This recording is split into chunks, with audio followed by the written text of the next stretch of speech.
Bueno, pois seguro que os taxistas saben tamén disto, aínda que os verdadeiros reis nestas cuestións sempre foron os transportistas. Cantas veces seguro que dixeron cando fan un viaxe pola estrada que onde se ve a moitos camións aparcados diante dun restaurante, iso é sinal de que aí cómese bo, bonito e barato. Hoxe, no termómetro, quixemos investigar que hai detrás desta afirmación.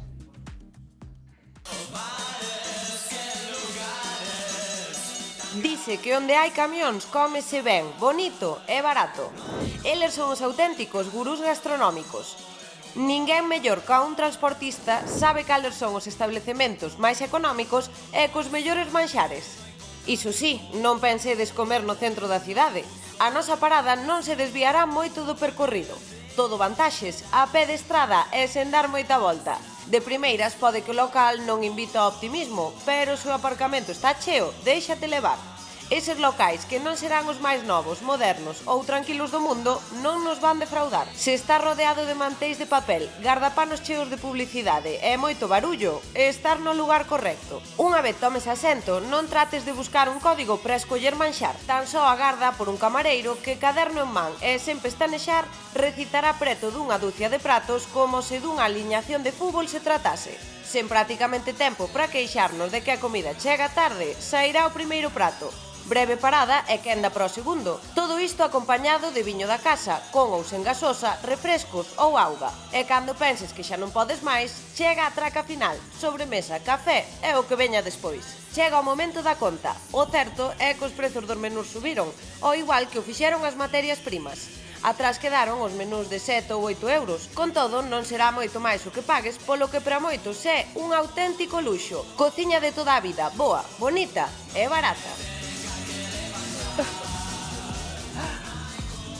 Bueno, pois Xose, Rocío Padín, no termómetro, queremos averiguar que hai detrás desta afirmación, non? Como se elaboran os menús e, sobre todo, como fan para manter eses prezos tan competitivos, Rocío. É que xa vedes que aquí vamos, pero vento en popa toda vela, que están xa as máquinas aquí funcionando a toda velocidade. Vinde por aquí que lle vamos a preguntar. Yomara, moi bo día, como estás? Moi bo día. A ver, a canto vai aquí o menú do día? Pois o menú do día aquí vai a 12,50 sin postre e a 13,50 con postre. E o café? O café vai incluído, sí. Claro, é que coa suba das materias primas, coa suba do transporte, da enerxía, como conseguides estes menús? Pois ao final saindo ao mercado e negociando os prezos. Loitando os prezos moito. E dentro do menú que hai así para elixir varias opcións? Pois o noso menú consta de 3 primeiros, 3 segundos e logo postre e café. Contamos con un menú bastante variado porque temos pratos de culler, temos verduras... Hai un pouco de todo, non? Déxame meterme na cociña, ven para cá, Yomara. Vamos a ver que se anda a cocer aquí dentro, porque aquí ao final é onde surxe a marxe. Xa decía Yomara que, claro, produto de proximidade, que tiña aí primeiros, segundos para escoller, e que podíamos coller aquí de todo. Mira, temos aquí a Manola xa carmar na masa, que non dá... Era a que fai a marxa. Ven para cá, Manola, que te collo aquí carmar na masa. Que nos ofreces hoxe para comer? Pois de primeiro ofrezco, se tenes frío, un potajiño de garbanzos.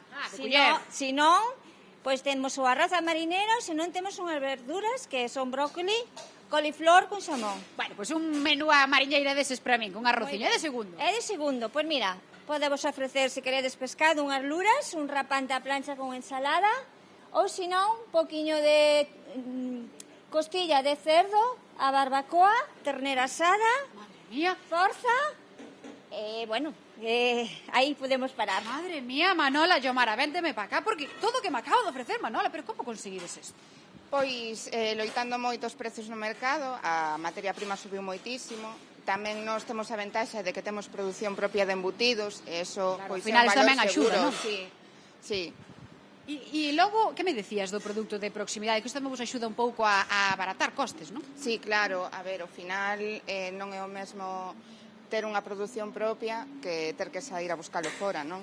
Claro que sí, pois aí tedes un pouco as claves do éxito que fan que aquí na Cañiza consigamos un menú bo, bonito e barato. Queda aquí, que seguro que hai algo de papar para mí tamén.